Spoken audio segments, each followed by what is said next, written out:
요한복음 5장 2절부터 9절 말씀 마음을 집중하시고 함께 읽어보십니다. 예루살렘에 있는 양문 곁에 히브리 말로 베데스다라는 못이 있는데 거기 행각이 5이 있고 그 안에 많은 병자, 행인, 다리 저는 사람, 혈기 마른 사람이 누워 물의 움직임을 기다리니 이는 천사가 가끔 못에 내려와 물을 움직이게 하는데 움직인 후에 먼저 들어가는 자는 어떤 병에 걸렸든지 낫게 되밀어라. 거기 38해 된 병자가 있더라. 예수께서 그 누운 것을 보시고 병이 벌써 오래된 줄 아시고 이르시되 네가 낫고자 하느냐? 병자가 대답하되 주여 물이 움직일 때에 나를 못에 넣어주는 사람이 없어 내가 가는 동안에 다른 사람이 먼저 내려가나이다. 예수께서 이르시되 일어나 네 자리를 들고 걸어가라 하시니 그 사람이 곧 나아서 자리를 들고 걸어가니라. 이날은 안식일이니. 아멘.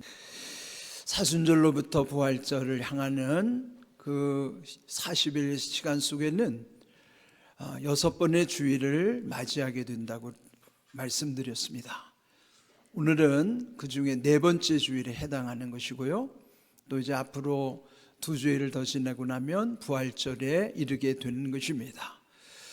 이 부활절 그 영광을 사모하면서 우리는 지금 예수님 가신 그 고난의 길을 묵상하면서 또 구원을 이루신 예수님의 십자가를 통해서 주시는 은혜를 또 함께 나누는 시간이기도 합니다. 바울은 갈라디아서 2장 20절을 통해서 내가 그리스도와 함께 십자가에 못 박혔노라고 고백했습니다. 바울은 생존에는 예수님을 만난 적도 없고 십자가 근처에 가본 적도 없지만은 그가 핍박하던 예수님을 담메색 길을 가다가 만난 후 그로부터 예수님이 십자가에 죽으실 때는 자기도 이미 함께 못 박혔다는 그 사실을 믿게 된 것이죠. 우리도 믿음으로는 예수님이 십자가에서 죽으실 때 나도 죽었다는 그 믿음의 고백을 하는 것이죠. 그러므로 바울의 고백처럼 내가 그리스도와 함께 십자가에 못 박혔노라고 하는 그 고백을 통해서 나의 옛사람이 죽어지고 또 그리스도 안에서 새로운 피조물로서의 은혜를 누려야만 하는 것입니다. 우리는 이 사순절을 통해서 주님이 우리를 부르시는 그 자비한 음성을 듣게 되는 것입니다. 오늘 부른 찬송 531장 1절을 보시면 자비한 주께서 부르시네 부르시네 부르시네 사랑의 햇빛을 왜 안 받고 점점 더 멀리 가나 지금 오라 지금 오라 자비한 주께서 지금 곧 나오라. 이 찬양 영어 찬양의 제목은 Calling Today입니다. 오늘 부르신다는 뜻이죠. 날마다 주님은 우리에게 음성을 들려주시는 것입니다. 그런데 여기 오늘 주님의 음성 가운데 또 오늘 이 본문에 보면은 주님의 음성을 듣고 응답받은 또 한 명의 주인공이 있어요. 오늘 읽은 2절 말씀을 보시면은 예루살렘에 있는 양문의 곁에 히브리 말로 베데스다라 하는 못이 있는데 거기 행각 5이 있다고 말씀하고 있습니다. 예루살렘은 성전이 있는 도시이기 때문에 그 도시도 거룩한 도성이라고 일컫습니다. 그런데 그 예루살렘 성 주변에 여러 개의 문이 있어요. 그 중에 양의 문, 그 양의 문은 하나님께 바칠 제물로서 양을 끌고 들어가는 그 문이 양문인 것이죠. 그리고 그 근처 양문 근처에 벳에스다라고 하는 연못이 놓여 있었습니다. 벳에스다라는 뜻은 자비의 집이라는 말입니다. 벳은 집을 일컫는 것이죠. 벳엘 하면 하나님의 집인 것처럼 벳에스다라고 하면 자비의 집 또는 은혜의 집이라고 일컫는 곳이에요. 이 뜻으로만 보면은 오늘 교회를 상징하는 의미이기도 한 것이죠. 이 주님의 교회는 자비가 있는 곳, 은혜가 있는 곳이기 때문인 것이죠. 그런데 그 베데스다 연못에는 자비를 구하는 사람들이 많이 움집해 있었습니다. 3절을 보시면 그 안에 많은 병자, 맹인, 다리 저는 사람, 혈기 마른 사람들이 누워서 물의 움직임을 기다리고 있었다 그랬습니다. 각종 질병에 시달리는 사람들, 또 여기는 특별히 안 못 보는 분들, 또 다리를 저는 이들, 또 사지가 마비되어 있는 혈기 마른 사람들, 그들이 왜 이곳에 왔는가? 왜 자비를 구하면서 여기 왔을까요? 그 까닭은 4절을 보면은 이는 천사가 가끔 못에 내려와 물을 움직이게 하는데 움직인 후에 먼저 들어가는 자는 어떤 병에 걸렸든지 낫게 되었기 때문이에요. 그러면은 그 벳에스다 연못 주변에 모여든 많은 사람들은 여러 가지 낫고자 하는 방법들을 다 써보다가 결국 마지막 여기에 이 벳에스다 자비의 집이라는 곳에 자비를 구하면서 모여 있는 것이죠. 거기에는 천사가 이따금 와서 못의 물을 움직인다는 것이죠. 그래서 그 물이 끓어오르면 그때 먼저 들어가는 사람, 즉 1등으로 들어가는 사람은 어떤 병에 걸렸든지 낫게 된다는 것이죠. 그렇다면 한번 이 광경을 상상해 보십시오. 거기는 단 한 사람만 효과를 볼 수 있다면 모든 사람이 자기 병을 낫고자 한다고 할 때 그 주변에 어떤 현상이 벌어질까요? 나보다 앞서가는 사람이 잘 되면 나는 안 되는 거예요. 그 사람이 안 돼야 내가 잘 되는 것이에요. 그리고 1등만이 거기에 해당되기 때문에 모두가 1등이 되려고 충혈이 되어 있을 거예요. 이 그림은 익숙하지 않은 그림인가요? 우리가 사는 세상이 바로 이런 모습이에요.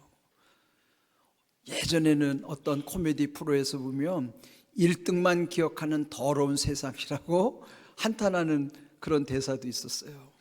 세상은 1등이 되려고 또 먼저 가려고 서로 경쟁하는 사회입니다. 초대 문화부 장관을 지내신 이어령 박사님, 그분은 늦게 예수님을 영접하셨죠. 그런데 그분이 이 말씀 중에 마음에 남는 게 있어요.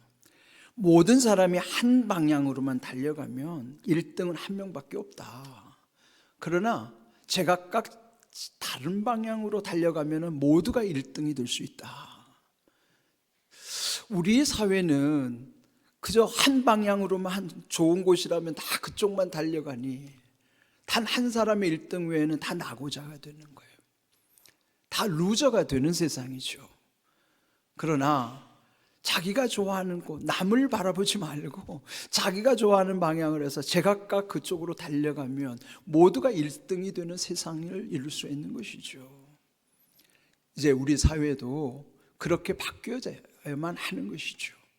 그래서 그 이름은 자비의 집이라고 벳에스다라고 일컫는데 거기서 모여있는 사람들은 서로 경쟁하는 사회이기 때문에 거기는 자비를 잃어버린 무자비한 현상들이 벌어지는 거예요. 남이 안 돼야 내가 잘 되기 때문이죠. 우리가 사는 세상이 바로 그런 세상이에요. 그곳은 자비의 집인데 전혀 자비가 없는 곳이 된 것이죠. 그런데 그곳에 38년 된 병자가 있었습니다.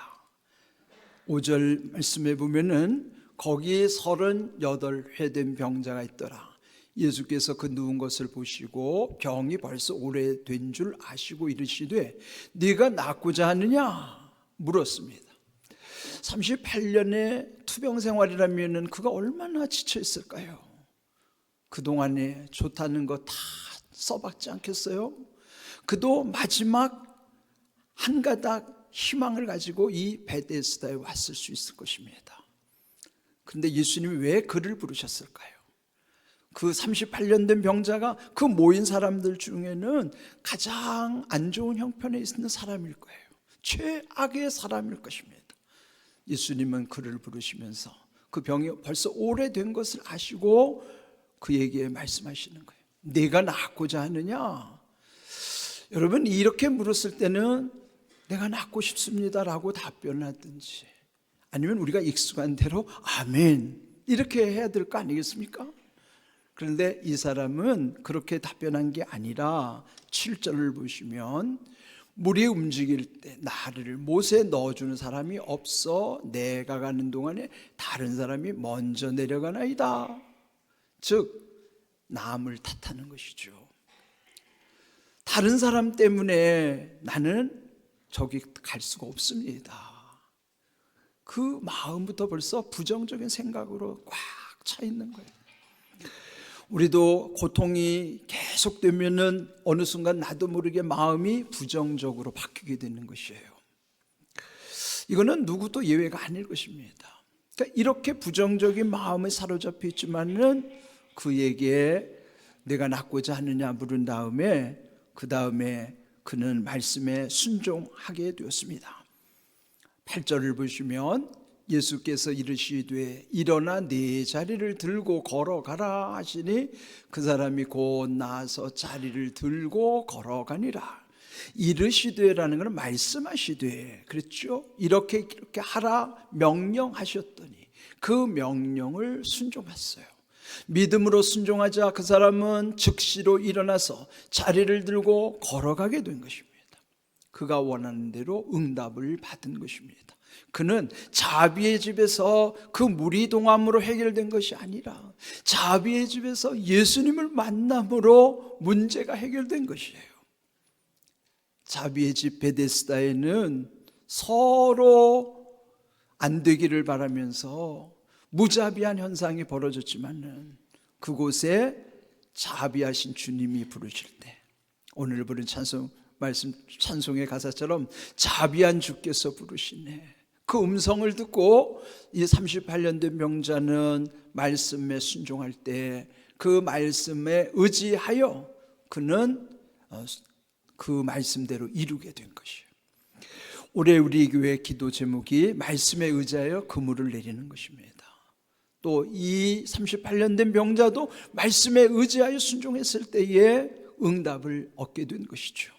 올해 우리도 말씀에 의지하여 순종할 때에 또 우리들도 지금 각각 응답받아야 될 기도 제목들이 있잖아요. 병의 문제뿐만 아니라 그 풀려야 될 문제들, 응답받아야 될 일들, 그것은 말씀에 의지하여 순종하는 사람에게 주님이 약속하시는 일입니다. 오늘날도 보면 교회라고 하는 곳에도 또 다툼과 분쟁으로 고통을 겪는 경우가 있어요. 이 베데스다 자비의 집에서 무자비한 현상이 일어나듯이 오늘날 교회 안에서도 교회 아닌 모습들이 종종 나타나는 것이죠. 간판만 교회라고 해서 교회가 되는 것이 아니라 진정 그 교회에 주님이 계셔야만 그곳에는 주님의 말씀으로 순종하는 사람들에게 응답이 이루어질 줄로 믿습니다. 이름이 중요한 것이 아니라 주님이 함께 하시면 그곳에 하나님의 은혜로 모든 일이 온전하게 되는 것입니다. 오늘 읽은 말씀 9절 끝에 보면은 결국 그 날은 안식일이었다고 적고 있습니다. 안식일. 그런데 안식은 하나님이 엿새 동안 천지를 창조하신 후에 마지막 7째 날에 쉬신 날이기 때문에 안식일이라 하는 것이죠. 안식 그 말 자체는 얼마나 큰 은혜인지 몰라요. 안, 그건 평안을 뜻하는 것이고 식, 그건 숨 쉴 식자예요. 편안하게 숨이 언제 쉬어질까요? 불안하거나 고통을 겪을 때는 숨 쉬는 것이 어려워지고요. 숨이 고르지가 않는 거예요. 평안하게 숨을 쉬는 것이 안식하는 것입니다. 그런데 우리의 주일도 안식일의 주인이신 예수님이 부활하신 날을 기념하여 주일에 우리가 예배를 드리는 것이죠. 누가복음 6장 5절 예수님이 말씀하신 것처럼 예수님이 곧 안식일의 주인이라고 말씀하셨기 때문이에요. 그러면 오늘 우리 주일의 은혜 속에도 예수님께서 주시는 평안과 또 평안히 쉴 수 있는 은혜, 그 안식의 은혜 가운데 우리의 영혼이 회복되게 하시고 또 안식 가운데 이 38년 된 병자도 마침내 그 안식일에 묶인 것이 풀린 것처럼 우리에게도 안식을 약속하신 이 주일에도 하나님의 은혜가 이루어지게 하신다는 것이죠. 그럼 여러분, 이렇게 주일에 예배 자리에 그냥 오시는 것이 아니라 안식의 은혜를 통해서 치유와 회복의 그 약속이 있음을 기억하시기를 바랍니다. 그것이 바로 안식일 속에 주시는 하나님의 약속인 것입니다. 그런데 이제 오늘 2절을 보시면은 그 베데스다가 위치해 있는 곳이 양문 곁이라고 말씀하고 있습니다. 요한복음 10장 7절 예수님이 비유로 말씀하시는데요, 나는 양의 문이라 그러신 거예요. 그 예수님은 목자요 우리는 양으로서 비유하시는 말씀이 있죠. 그러면 그 목자가 양을 저녁에 이제 우리로 다 불러드릴 때 목자는 양의 숫자만 헤아리는 게 아니에요. 양의 상태도 살피시는 거예요. 혹시 다친 양은 없는가? 병든 양은 없는가? 그렇게 목자이신 예수님이 우리를 살피시는 것이죠. 양의 문이신 예수님은 요한복음 10장 9절에서는 내가 문이니 예수님이 곧 문의 원조임을 말씀하시는 것이죠. 그래서 예수님이 문이라고 비유한 것은 그 문을 통해서 들어가고 나옴으로써 거기에 주시는 귀한 약속이 있는 것이죠. 누구든지 예외 없어요. 누구든지 예수님으로 말미암아 들어갈 때 구원을 받겠노라고. 뿐만 아니라 또는 들어가며 나오며 꼴을 얻을 것이라 말씀하시는 거예요. 여기에 구원은 필수예요. 구원이라고 하는 것은 우리의 모든 묶여있는 것, 또 눌려있는 것, 갇혀있는 것, 막혀있는 것, 이것이 죄의 현상들이죠. 그 죄의 문제가 해결이 될 때, 즉 풀려질 때에 그 구원 가운데 누리게 하심이 자유함인 것이죠. 그러므로 예수님이 문이시기 때문에 예수님을 통해서 들어가는 사람이 마지막 천국에 들어가는 거예요. 예수님을 통과해야만 구원이 이루어지는 것이에요. 이거는 필수고요.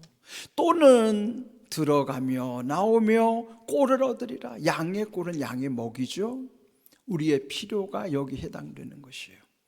그렇다면 구원 플러스 꼴이라고 하는 것은 플러스 알파로 우리에게 주시는 응답이라고요.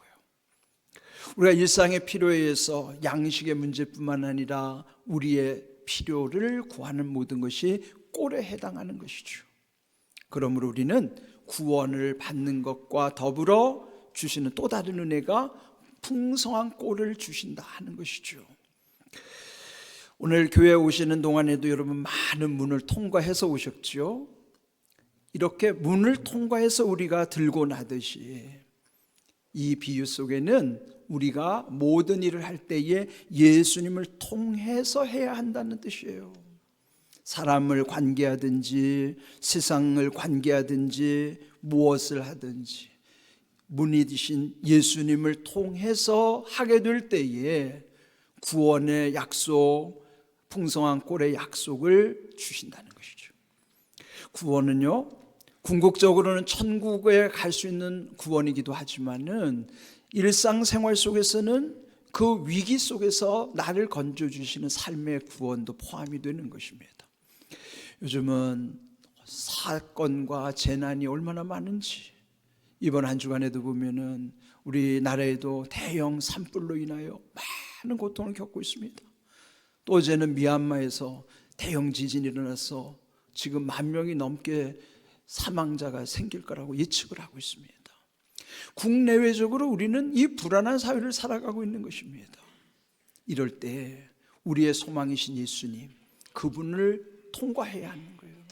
예수님을 통해서 무슨 일을 하든지 모든 일이 예수님을 통해서 이루어질 때에 거기에 구원을 받고 또는 들어가며 나오며 꼴을 얻게 하시겠노라고 하는 약속을 주신 거예요. 시편 3편 8절도 이 맥락과 같은 말씀입니다. 구원은 여호와께 있사오니 주의 복을 주의 백성에게 내려주소서 하는 기도 제목이죠.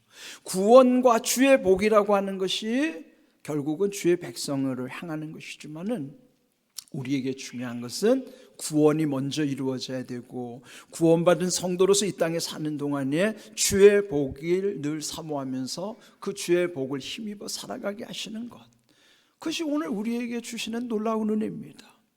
그러므로 오늘 이 제목처럼 자비한 주께서 부르시네, 마태복음 11장 28절, 수고하고 무거운 짐진 자들아 다 내게로 오라, 내가 너희를 쉬게 하리라.